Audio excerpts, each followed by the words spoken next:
வணக்கம் மக்களே, welcome to தர்மி டாக்ஸ். தினம் ஒரு திருவாசகம்.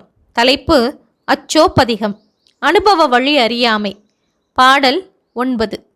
செம்மை நலம் அறியாத சிதிடரோடும் திரிவேனை மும்மை மலம் அறிவித்து முதலாய முதல்வன்தான் நம்மையும் ஓர் பொருளாக்கி நாய் சிவிகை ஏற்றுவித்த அம்மை எனக்கு அருளியாறு ஆர் பெறுவார் அச்சோவே.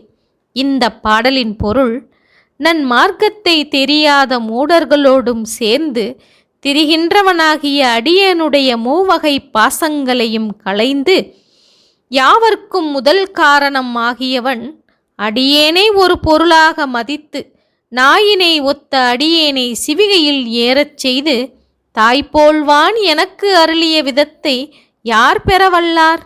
இஃது அதிசயமே என்கிறார் மாணிக்க வாசகர்.